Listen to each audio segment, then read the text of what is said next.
มากินฝืนน้ำเดียวโอ้มันพัดหูกันวะไม่รู้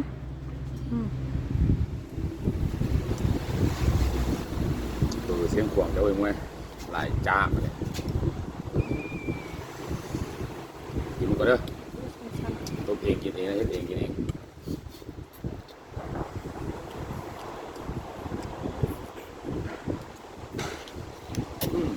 พุดนอดเลย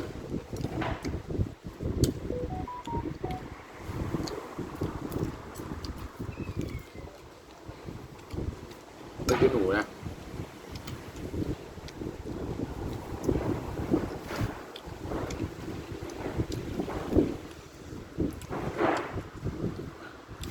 เลือกออกมาวะ น่าจะเป็นว่า คือทราบของไม้กูหลายเด้อ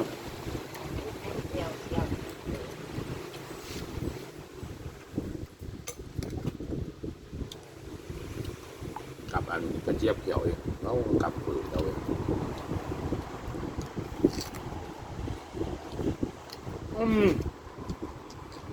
แบบ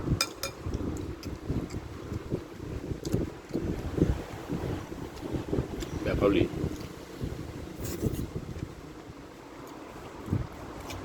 กินร้อนซ้อนกลางช่วงนี้ น้องมะเขือเลือด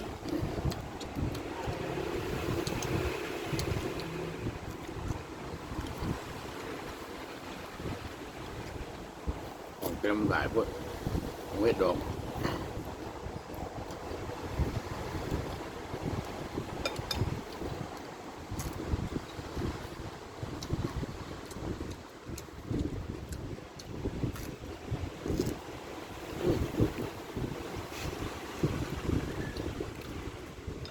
เอาได้สารพิษออกจากตับ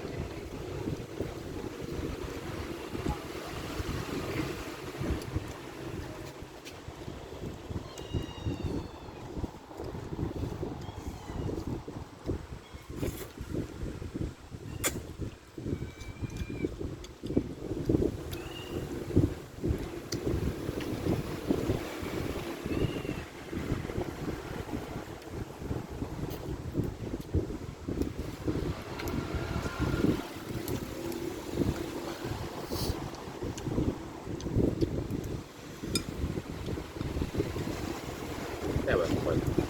เราก็แซ่บเยอะนะ มาเลย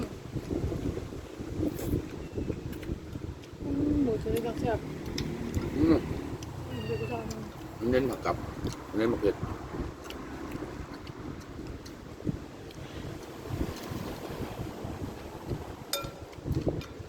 เอาขึ้นหนูก็ได้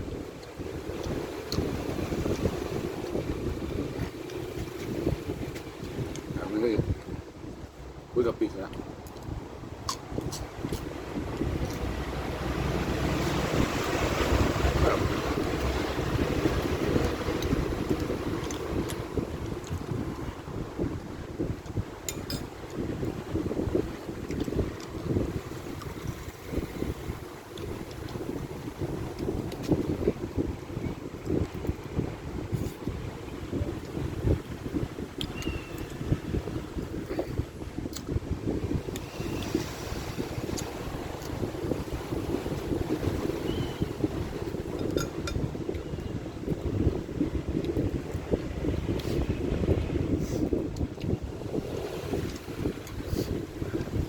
เอาเบาเท่าไหร่หน่อย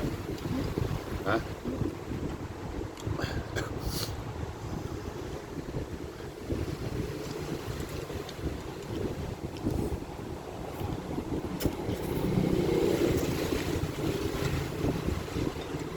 ไม่ได้เดี๋ยวจัง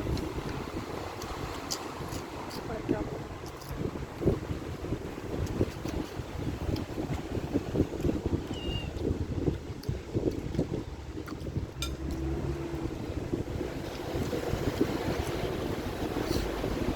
ให้กับกินแต่ผักนะเพราะว่ามันได้จับเข้าเลยกินแต่ผักนี่เข้ากินแต่ผักอะไรอย่าง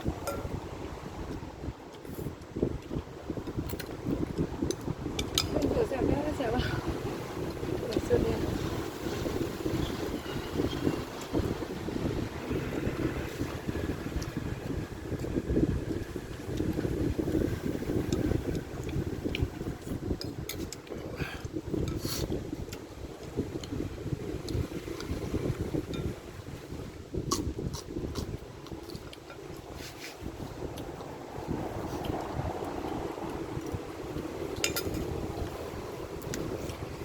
ซื้อมาปล่อยสันพิษเนาะมันกูงาม โอ้หนักนั่นจะเอาลงเพิ่ม ก็ไปช่วงเลยมีคนลงอ่ะเล็กเป็นเลยเล็กเลยคุณลงเนี่ย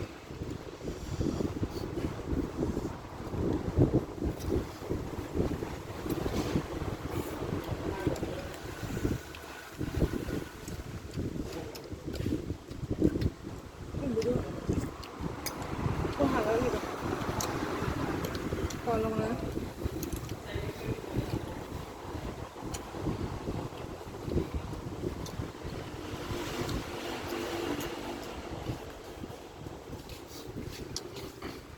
นักรถเนี่ยหรอ เชือกบ่มีเอาเชือกรถเชือกเมาหมด ได้หลายจุดครับ ผู้นำไปนะเส้นเดียวอ่ะเส้นเล็กๆอะไรของ คน ยา ที่มีอยู่มากเออคนเอามาลงเพื่อนเลือก นี่คือเนาะ นั่นแหละทำไมเปลี่ยนรถ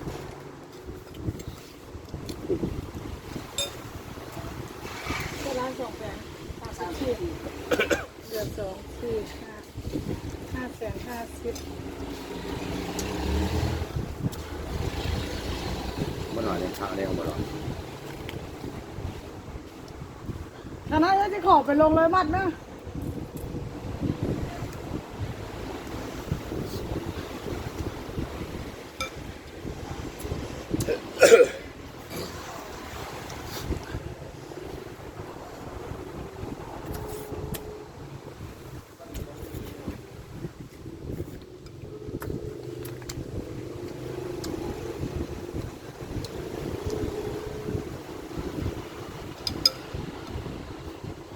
มันบนลมอ่ะ ร่มทางเข้าสบายฮัลโหลด้วยอัน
เมื่อเราก็ยังมาเอาตอนเช้าเลยเราเบิ่งก็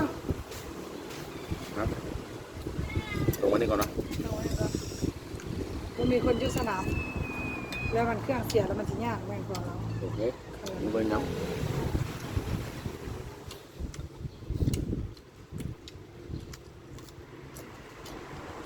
มันขึ้นงานเขาไม่โอเคนะเขาเก็บมันขึ้นบนนี้ทั้งสอง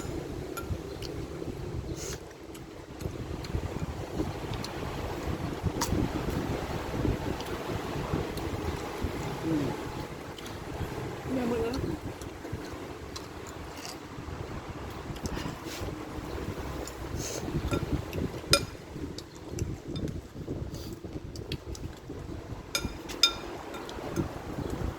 เสื้อกระบอกแท้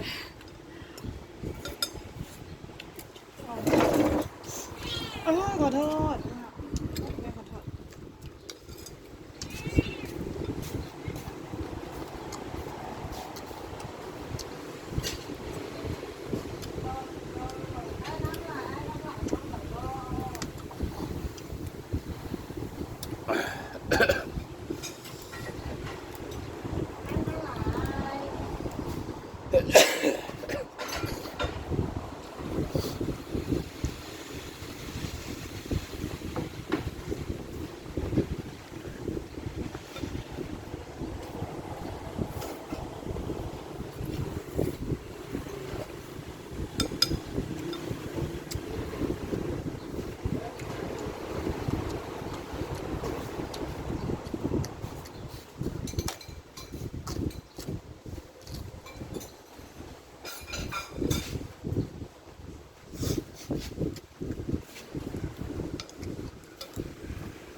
แต่อีลี่